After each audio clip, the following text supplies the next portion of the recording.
How's it going, everyone? College Lefty, and in this video I'm going to be hopping back into some ranked seasons for half of the video, and then we're going to get into the event, try and finish off a 12-win diamond. I will be using the 98 overall Hal Newhouser in his debut, and I'll also be using Mickey Mantle. Hopefully he shows up for this game. I have tried him out in one previous game. However, this is going to be his debut in a video focused on Hal Newhouser and Mickey Mantle. I'll show each and every at-bat as we have Mickey Mantle leading us off here in the first inning. I swung at the first pitch with Pablo Sanchez, hit it to left field. If that's a diamond, Pablo Sanchez, we might be up 1-0. But Mickey Mantle, I chased that pitch low in the zone, ground out to third base, start off 0 for 5 with Mickey Mantle. That's not the ideal start for the amount of money I put in for that card. It is what it is, but I also have played on Hall of Fame with him only, and I've played against a couple good opponents. This guy had a lot of games played. The previous game of ranked seasons I played in, it was a high-scoring game. I have no idea what happened. We were playing at Coors Field. Every ball was hit out for a home run, it seemed like. Reggie Jackson carried the squad in that one, so hopefully we can get some production from some different guys in this video. I'm also using Taylor Trammell making his debut on Hall of Fame, as well as Nolan Gorman at first base. So we do have a couple new additions. We have Jazz Chisholm on the bench. That'll probably be the go-to pinch hitter for this gameplay video. So far, Hal Newhouser, extremely effective, shutting the opponent down in the first inning, dotting up with the fastball, using that sweeping curve sparingly. I don't want to overuse it. I'm also looking to use the two-seam fastball, as Hal Newhouser does have the quirk, throws an effective sinking fastball. So hopefully that is on the two-seamer. I don't know. It could be on the four-seamer. It might have a good amount of break on that four-seam. It just really depends on the break attribute, depending on the fastballs for that quirk. I'm not sure, because we don't have a website similar to Daddy Leagues and stuff like that. I need to figure out if that's still working so I can check out some individual pitch attributes. Anyway, he gets a nice base hit. I mean, two base hits. I would say they were not necessarily the most rewarding hits or the most rewarding swings resulting in a hit, but it is what it is. We get the double play ball on the second time around, so 2 jam singles, 1 infield, and 1 just barely out of Nolan Gorman's reach. So far in this game, I mean, I don't have a hit yet. I actually struck out all 3 batters in the previous inning, so that was bad. But the best balls I've hit so far, the hardest hits I've had, have been foul. I mean, the very first at-bat of the game, I hit it to the warning track. Ryan Sandberg hits one foul. A couple other guys have hit the ball pretty well just early on everything. And then, of course, factor in Corey Kluber, and that is not a good combo to have. I mean, I got the confidence up on his meter because I've struck out so many times.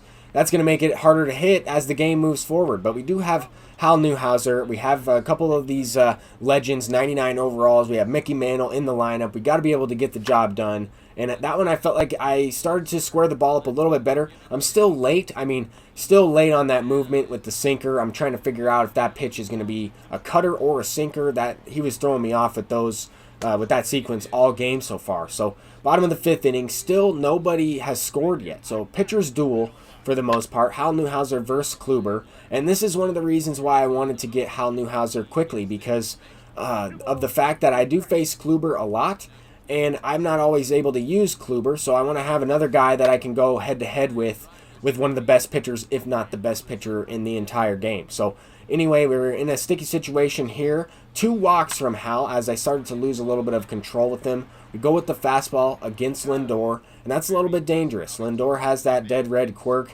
allowing him to hit fastballs with no penalty, and Mickey Mantle smacks out the cutter, and that looked pretty good. Good squared up, dropped the PCI, right on it, barreled it up, and that's going to be our first hit of the ball game in the top of the 7th. A no-doubter from Mickey Mantle. First hit from him on the squad as well. And now we have Reggie Jackson. So that will lower the confidence from Kluber a little bit. Reggie Jackson gets a slurve, hits it all right, but that's a short porch in Yankee Stadium, and we send it out barely over the fence, about 316. Wasn't really on it with the PCI. Still have a shutout going with Hal Newhouser. So bottom of the 7th inning, he has that 120-something stamina, 124, 125. So he is going to go deep into this game, as long as we don't keep giving up doubles off the wall. I'm looking to catch this one, though, with Reggie Jackson. Maybe the Prestige Reggie Jackson makes that play, as the opponent has the Prestige Reggie with silver fielding out there. But I think I pressed R1 a little bit too late, and we got the home run rob animation rather than the lunging animation where he kind of leaps into the wall. But I got a big strikeout from the pinch hitter, Gleyber Torres. We're facing Trout. I went right back to that fastball. Now we have a 2-2 count. Trout has the unfazed quirk, the rally monkey quirk, the dead red quirk, the breaking ball quirk. I went with the changeup to try and avoid stacking as many of those as possible, and we got the strikeout looking. So in the top of the 8th, we only really have 2 more chances to extend the lead, and I need to do that. This opponent has a lot of games played. I know that he's going to be able to hit the ball late in the game against some of these bullpen options or against a tired Hal Newhouser. So we go with Jazz Chisholm off the bench. We're going to try and use Raleigh Fingers, but we go with Chisholm to try to knock in this run. I had a base hit with Gorman. I pinch ran Vidal Brujan for Gorman, stole second base, and then got kind of a miscue on defense. I thought the ball was going to get through the infield. Vidal Brujan got thrown out on a pickle in between second and third. Sandberg move up to second base, and we end up putting a 3 spot up after the base hit from Jazz Chisholm, a home run from the created player, and that's the reason why I'm using the created player still. I mean, even the gold version is amazing. We move up to about 850. In a game I was not really hitting that great, I figured, let's go ahead and hop back into the event. I'm looking to close out this event run. I need a couple more wins. We're currently sitting at a 10-1 record, and we don't get anything going early in this game. We're in the bottom of the second, 1 down, and we put the pressure on ourselves. Throw a fastball or a sinker right over the middle of the plate.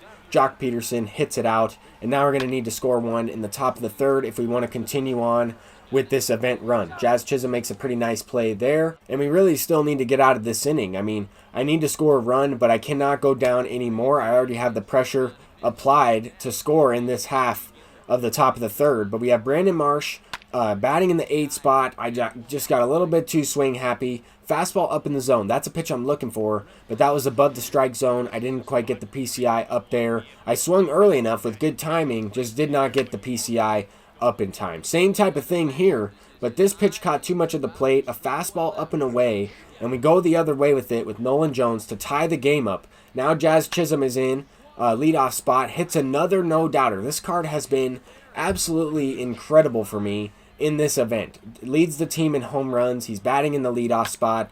His OPS is crazy. Gets a lot of base hits. Very same inning, the opponent dove as soon as I hit this ball with Vidal Brujan. I tried to zoom in so you guys could see the center fielder dive, but the ball does drop because of that, and a good player is going to take advantage. I mean, I would think the opponent would try and take advantage if I made a defensive mistake. I'm going to look to do the same. I'm trying to take advantage. He threw a fastball over the plate, and we end up taking the lead in the big time top of the 3rd inning. The clutch situation, take the lead 4-1. Looking to close this one out with Aaron Bummer to make it 11-1 event run to play for that 12-win diamond. I mean, you could get a good amount of stubs for unlocking a diamond. Of course, you could get one of the lower tier players and 85 overall or something that goes for around 7K stubs, 6K stubs. But you could also get someone that goes for about 25K, 30K. So definitely a solid range of stubs you're able to earn through winning these 12-win diamond runs in this event. But I wanted to kind of mix in some ranked as well. I did sell my car, so I will try and stream. That was what was keeping me back. I've been in contact with a bunch of people. I want you to take a look at what happened to me, though, with 2 outs in the top of the 1st inning. 2 outs in the top of the 1st. Piazza hits a line drive right to Brandon Marsh. I tried to get behind the ball and take a different route so that way he would kind of lock on. I got a weird animation way before the ball even was close to him, and I also hung a slider, so I can't blame the game in that situation where I gave up a 2-run shot right after. I threw a bad pitch, and now we're down 2. But I could have been out of the inning if Brandon Marshall had just caught that line drive. Anyway, we need to score runs to win, and hopefully that won't be the difference in this ball game, and we'll be able to overcome that by hitting some home runs at the plate, hitting well at the plate. We get a nice triple with Vidal Brujan. That is going to get this inning going. I swung a little bit late there. Would have been nice to hit that pitch out. That was a very hittable pitch and a pitch that I missed. But a good pitch, a good sinker, low and inside. We get a nice perfect fly ball from Alex Kirilloff, but he doesn't have 80 power against lefties. He only has like 70-something power against lefties, and Brandon Marsh tracked that one down. This opponent also had a perfect fly ball in this game that was tracked down, but his was hit with Victor Robles, so that was kind of the difference there. I mean, in this game, I mean, his shortstop made a great play, Jorge Mateo with that 99 speed. I thought that last ball was getting through and to extend the inning, but Jazz Chisholm pops it up, a pitch right down the middle. I cannot miss that, and I end up beating myself in this game. I mean, had that error on defense, I could have avoided that. End up losing, don't get the 12-win diamond, but it is what it is. Had a pretty good gameplay video as well. Hop into another game, working towards getting that Alec bomb, and I didn't want to end the video on that loss. So we end up getting a quit out to move up to about 41, 42 wins. Hopefully you enjoyed this video. I'll see you in the next one. Peace out.